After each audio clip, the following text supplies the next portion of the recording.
찬송가 104장으로 찬송하겠습니다. 찬송가 104장 찬송입니다.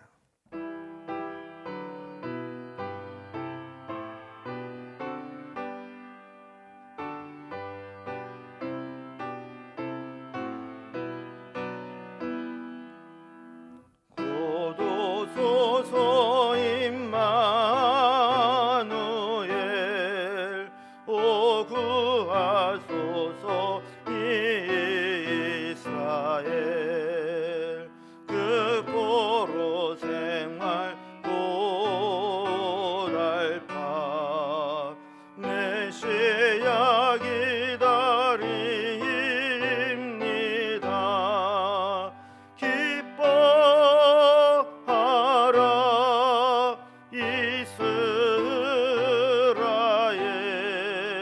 고도시리 오 임마누엘 고도소서 지혜의 주 온 만물 질서 주시고 참 진리의 길 보이사 갈 길을 인도하소서. 기뻐하라 이스라엘 고도시리 오 임마누엘 고도소서 소망의 주 만백성 한맘 이루어 시기와 분쟁 없애고 참 평화 채워주소서.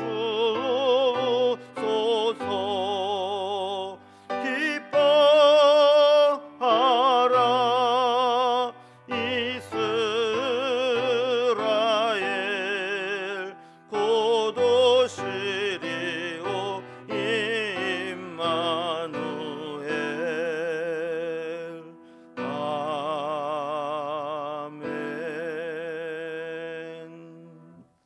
아멘. 오늘 함께 나눌 하나님 말씀은 신약성경 마태복음 1장 18절에서 25절까지 말씀입니다. 마태복음 1장 18절에서 25절까지 신약성경 맨 앞면 1면에 있습니다. 말씀을 제가 봉독하겠습니다. 예수 그리스도의 나심은 이러하니라. 그의 어머니 마리아가 요셉과 약혼하고 동거하기 전에 성령으로 잉태된 것이 나타났더니 그의 남편 요셉은 의로운 사람이라. 그를 드러내지 아니하고 가만히 끊고자 하여 이 일을 생각할 때에 주의 사자가 현몽하여 이르되 다윗의 자손 요셉아 내 아내 마리아 데려오기를 무서워하지 말라. 그에게 잉태된 자는 성령으로 된 것이라. 아들을 낳으리니 이름을 예수라 하라. 이는 그가 자기 백성을 그들의 죄에서 구원할 자이심이라 하니라. 이 모든 일이 된 것은 주께서 선지자로 하신 말씀을 이루려 하심이니 이르시되 보라 처녀가 잉태하여 아들을 낳을 것이요 그의 이름은 임마누엘이라 하리라 하셨으니 이를 번역한즉 하나님이 우리와 함께 계시다 함이라. 요셉이 잠에서 깨어 일어나 주의 사자를 분부대로 행하여 그의 아내를 데려왔으나 아들을 낳기까지 동침하지 아니하더니 낳음의 이름을 예수라 하니라. 아멘. 우리는 어제부터 마태복음을 시작하면서 이 복음의 주인공은 예수님이시고 또 예수님의 오심이 우리에게 어떤 의미가 있는가, 그리고 예수님의 족보에 어떤 의미가 있는가를 살펴보았습니다. 아브라함으로부터 다윗을 거쳐서 또 바벨론 포로기를 지나서 중간기에 암흑의 역사를 보내며 족보를 통해서 예수님이 어떤 모습으로 오셨는가 하는 것을 설명하고 있다 그랬죠. 이 족보의 주인공은 예수님이십니다.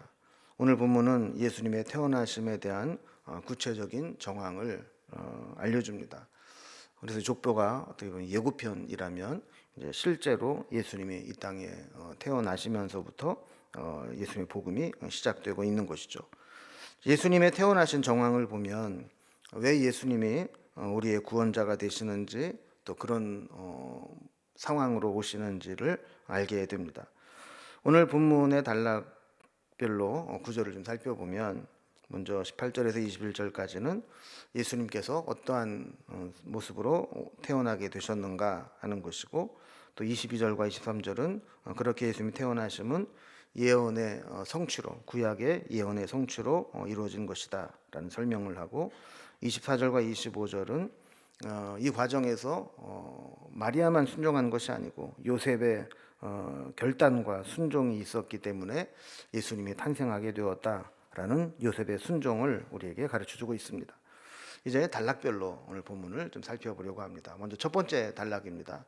예수님이 태어나시게 되는 상황, 이 정황들을 마태는 어떻게 묘사하고 있는지 살펴보겠습니다. 사실 한 아이가 이렇게 태어난다는 것은 매우 경사스럽고 축복받아 마땅한 일입니다. 그런데 종종 환영받지 못하는 출생, 또 때로는 불행한 출생도 있을 수 있습니다.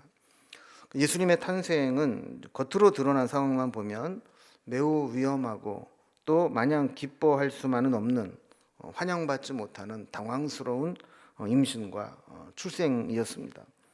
18절 말씀을 보면 예수 그리스도의 나심은 이러하니라. 그의 어머니 마리아가 요셉과 약혼하고 동거하기 전에 성령으로 잉태된 것이 나타났더니 그랬습니다. 이것을 신학적으로는 동정녀 탄생, 성령 잉태설 이렇게 설명을 합니다. 그러나 믿음이 없는 세간 사람들이 보기에는 미혼모 혹은 처녀의 몸에서 태어난 사생아로 볼 수 있습니다. 이것은 예수님의 권위나 신뢰에 매우 부정적인 영향을 끼칠 수 있는 내용입니다.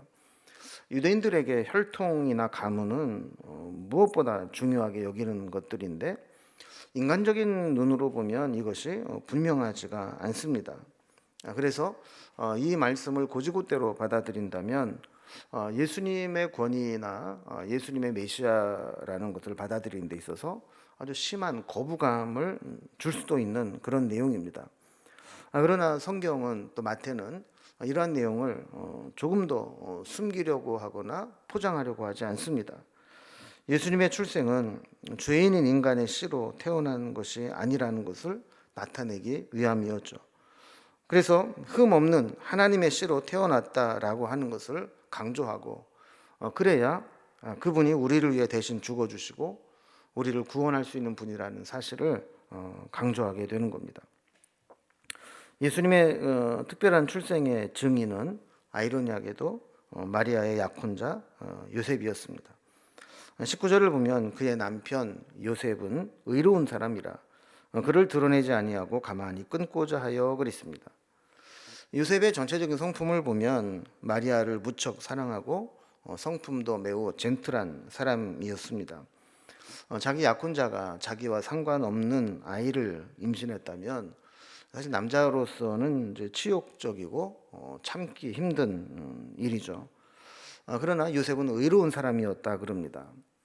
여의를 잘못 해석하게 되면 내 아이가 아닌데 어느 놈의 씨를 뱉느냐 그러면서 그를 의롭게 심판하고 처분할 수 있었겠지만 요셉은 드러내지 않고 그냥 조용히 파혼하려고 했다라는 겁니다. 성품이 매우 좋은 것을 알 수 있죠. 그러나 요셉이 파혼하려고 하는 것을 막는 사건이 일어나게 됩니다. 20절 말씀을 보면 이 일을 생각할 때에 주의 사자가 현몽하여 이르되 다윗의 자손 요셉아 내 아내 마리아 데려오기를 무서워하지 말라. 그에게 잉태된 자는 성령으로 된 것이라 라는 메시지를 주게 됩니다. 사실 요셉의 생각을 바꾸고 마음을 돌리는 것은 사람의 설득이 아니라 하나님의 계시 또 신적 체험밖에는 없었습니다. 하나님께서는 주의 사자를 환상 가운데 보여주시고 말씀으로 요셉의 생각을 바꾸게 하십니다. 사실 마리아의 임신은 파혼한다고 해서 해결되는 문제가 아닙니다. 만약에 그냥 조용히 파혼을 하고 요셉이 그냥 파혼의 당사자가 된다고 했을 때 어쩌면 요셉은 자신의 의로움을 지킬 수 있을지는 모르지만 마리아는 큰 위험에 처할 수 있게 됩니다. 마리아가 위험에 처한다는 얘기는 그 안에 계신 예수님도 위험에 빠질 수 있다라는 얘기죠. 그래서 마리아를 의심하거나 방치하거나 그냥 파혼하는 것으로 관계를 끊는 것이 아니라 주의 사자는 요셉에게 적극적으로 마리아를 데려다가 보호하고 아내로 삼으라는 말씀을 합니다. 자, 그러면서 이 마리아가 지금 잉태한 아이는 불륜에 의해서 생겨난 아이가 아니고 성령으로 잉태된 것이고, 그 이야기는 하나님께서 이 마리아를 통해서 역사하신 것이라는 것을 알려주는 것이죠. 자, 그러면 한 가지 해결해야 될 문제가 있습니다. 왜 예수님은 정상적인, 우리가 생각할 때 일반적이고 정상적인 방식이 아니라 이렇게 어려운, 이해하기 힘든 모습으로 우리에게 오셔야 하는가 하는 겁니다. 여기에 대해서 21절에 이렇게 답변을 합니다. 아들을 낳으리니 이름을 예수라 하라. 이는 그가 자기 백성을 그들의 죄에서 구원할 자이심이라 하니라 그랬습니다. 마리아가 낳을 아들의 이름을 예수라 하라 그랬습니다. 예수라고 하는 이름은 구약에서는 여호수아 또 호세아와 어원이 같은 구원이라는 뜻입니다. 그 의미도 오늘 본문에 나오는 것과 같이 그가 자기 백성을 그들의 죄에서 구원할 자라는 뜻이라는 것을 밝히고 있죠. 우리의 죄를 구원하려면 우리의 죄값을 대신 담당해야 되는데, 그러면 자신의 죄가 없어야 우리의 죄를 구원할 수 있는 것이죠. 십자가에 달려 죽는다 할지라도 본인의 죄값으로 죽는다면 다른 사람을 구원할 수 없습니다. 그래서 죄 없는 분이 태어나셔야 되는데, 원죄를 끊고 태어날 분은 하나님의 씨로 태어나는 수밖에는 없었던 것입니다. 그래서 이해하기 힘든, 납득하기 힘든, 받아들이기 힘든 방식이라 할지라도 이렇게 동정녀 탄생을 통해서 성령으로 잉태됨으로 예수님이 오시게 되었다는 사실을 요셉에게 설득하고 또 받아들이도록 했던 것입니다. 두 번째 단락으로 보면, 자, 이러한 일들은 구약으로부터 하나님이 예언하시고 준비된, 말씀하신 것이 성취된 사건이다라고 말씀을 합니다. 사실 처녀의 몸으로 태어난 동정녀 탄생은 사실 믿기 어려운 일이죠. 아마 예수님이 처녀의 몸에서 태어나셨다라고 하면 의문을 품거나 믿지 못하겠다고 거부하는 사람이 있을 겁니다. 소설도 아니고 신화도 아니고 그런 일은 있을 수 없다, 이렇게 말하는 사람이 있을 겁니다. 그래서 마태는 동정녀 탄생을 믿는 것이 어려운 것이 사실이긴 하지만, 이것을 우리가 믿을 수 있는 방법은, 이것은 우발적으로 생겨난 일이 아니고 구약의 이사야 선지자가 예언된 말씀이 이루어진 것이다라는 것을 이야기합니다.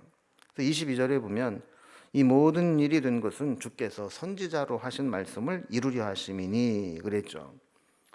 처녀가 잉태했다 할지라도 그것을 의심하지 말라는 거예요. 이것은 구약의 선지자 이사야로 예언하신 말씀이 이룬 것이라는 거죠.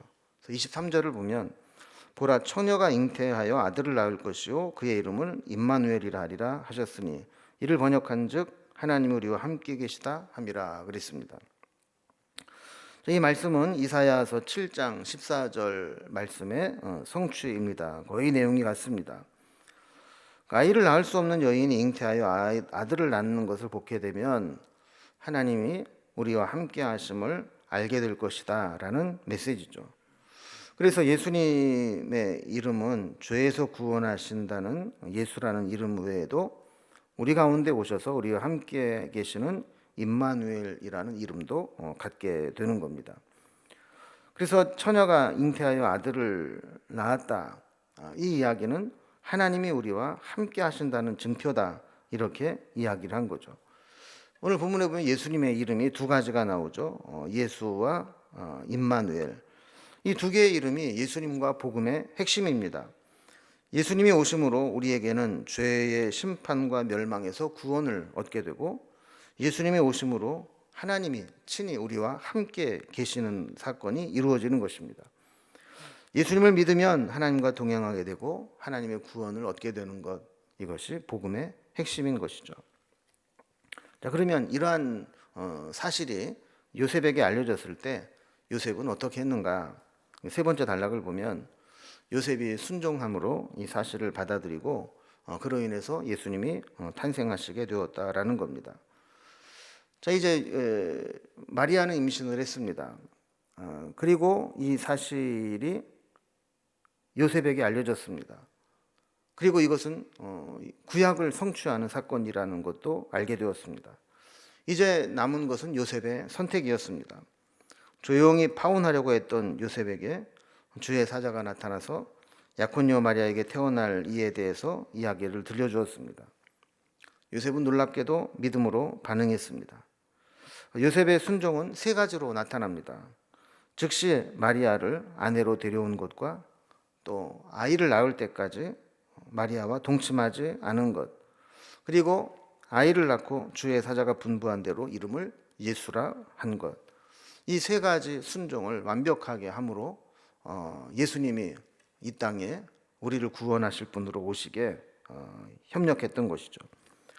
24절을 보면 요셉이 잠에서 깨어 일어나 주의 사자의 분부대로 행하여 그의 아내를 데려왔으나 그랬습니다. 요셉은 파혼하지 않고 마리아를 자기 아내로 삼기로 결단했습니다. 생각보다 쉬운 결단이 아닙니다. 그러나 인간적으로는 납득하기 힘든 일이지만 믿음으로 마리아를 아내로 데려왔습니다. 마리아를 아내로 데려왔다는 얘기는 이후에 일어나는 모든 일을 본인이 책임지겠다는 것을 의미하는 겁니다. 그리고 마리아를 아내로 보호하겠다는 의미입니다.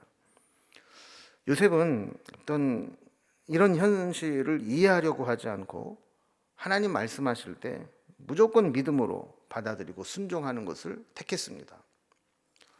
믿음이라고 하는 것이 때로는 우리가 다 이해가 되고 납득이 되고 우리가 이렇게 하면 되겠다라는 생각이 정리가 된 다음에 믿을 수도 있지만, 하나님께서 말씀하실 때 받아들이기 힘들고 믿기 어려운 일이라 할지라도 하나님 말씀하셨다면 그렇게 하겠습니다라고 조건 없이 받아들이는 순종도 필요할 때가 있습니다.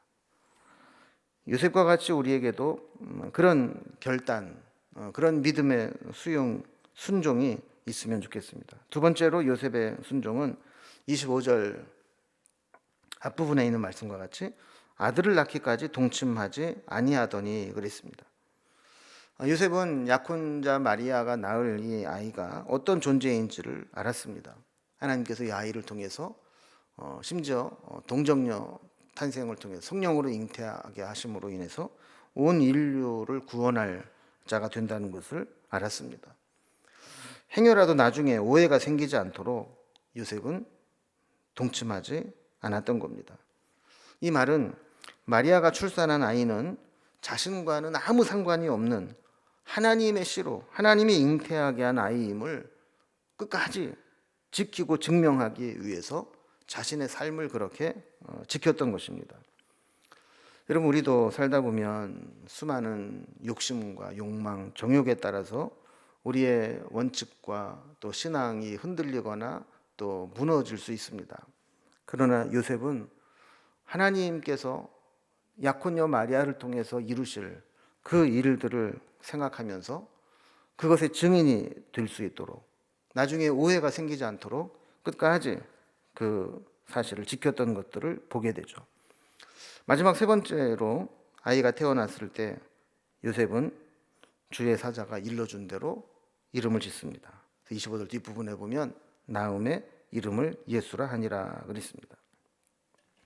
이렇게 요셉은 세 가지 순종을 했다고 했습니다. 마리아를 아내로 데려왔고, 아이를 낳을 때까지 동침하지 않았고, 이름을 주의 사자가 말씀하신 대로 예수라 지었습니다.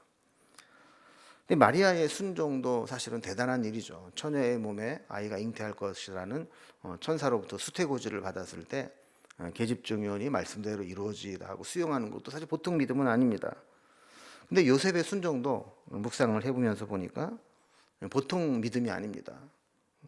결단하기 힘든 대단한 순종이었습니다.